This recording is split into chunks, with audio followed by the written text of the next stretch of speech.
In this tutorial, we're going to see how to integrate the procedural turn-in-place system with the default top-down template. The way the template works is if I click anywhere on the screen, the character is going to move to that location. And what we want to do is, if I press a different key, for example, the right mouse button, we want the character to face that location using the procedural turn-in-place system without actually moving. So let's see how to do that.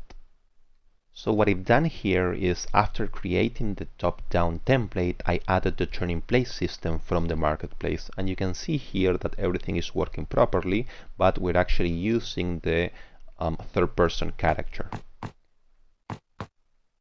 So to integrate this, the first thing that we want to do is we want to head over to the top-down blueprints folder and open the top-down character. When we do so, we want to add the turn-in-place component here. I'm going to set up the debug variables to false because we don't need them. And if you want to know more about these variables, you can refer to the manual. There's an explanation in depth of each one of them. So we're going to hit compile, save. And then we're going to open inside the turn-in-place character blueprints folder, we're going to open the third-person character. Inside the character, we're going to get all the commented nodes here, the green and blue ones. We're going to copy them over to the top-down character. And we're going to delete most of the green parts because we don't need them. These are just examples. And we're going to hit compile and save. Now we're going to search for the animation blueprint of the top-down template, which is the ABP money, and we're also going to open the one included on the turn-in-place system. And we're going to copy the update turn-in-place variables function over to the top-down template animation blueprint. When we do so, we're going to click on each one of the variables that we see here and create them, and make sure to set replication to replicated on each one of them.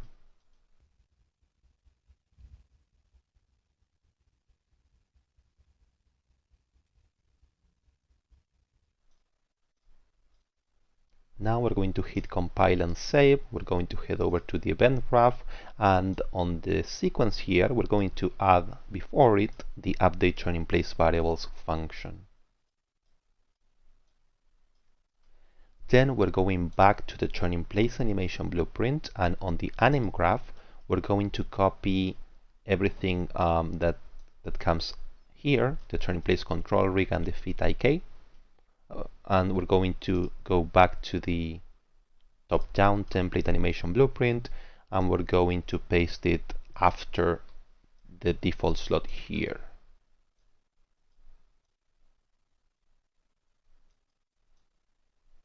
Now hit compile and save.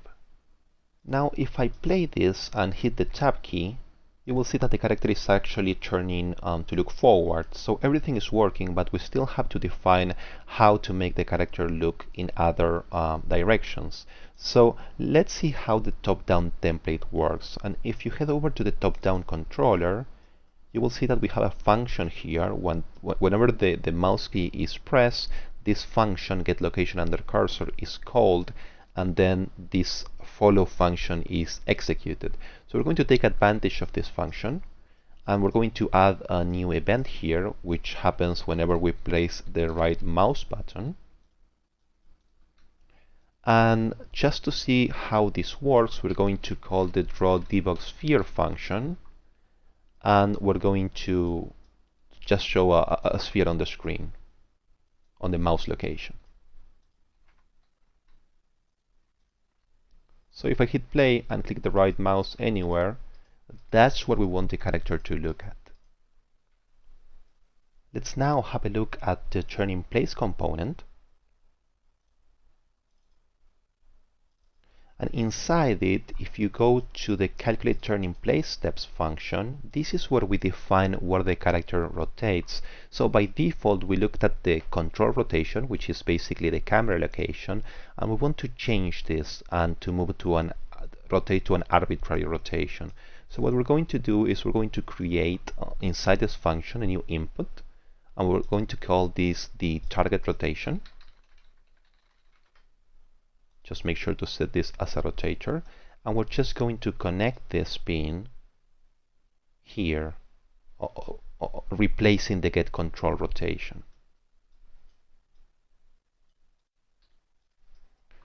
And then we're going to see when this function is being called, which is right here on the TurnInPlace event, and we're going to set this to something different than 0. So just to see how it works, if I move to, let's say, the important part here is the yaw, which is essentially the angle when we think of this as a plane. So if I hit the tab key, we're going to rotate to 90 degrees of yaw.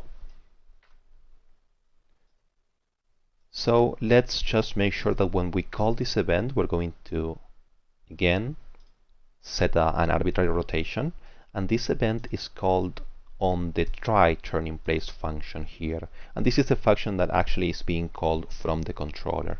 So this is the final step. We're going to connect the target rotation to the original function and just hit compile and save. And let's go back to the top-down controller. Inside the top-down controller, we're going to edit the function that we created previously. We're going to get the control pawn, and we're going to cast this to the top-down character because we want to access the TurnInPlace component.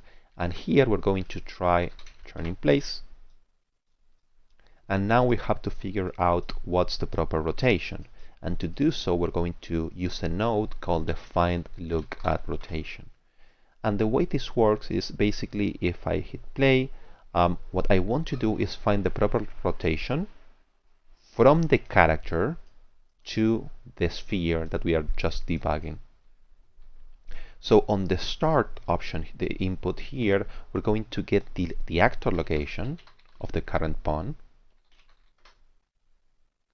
And on the target, we're going to search for the location under the cursor. We're going to connect this to the target rotation here.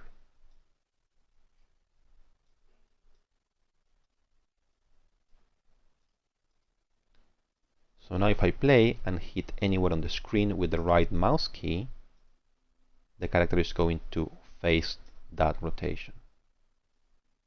If you have any questions, please let me know in the comments or feel free to send me a support email. Thank you.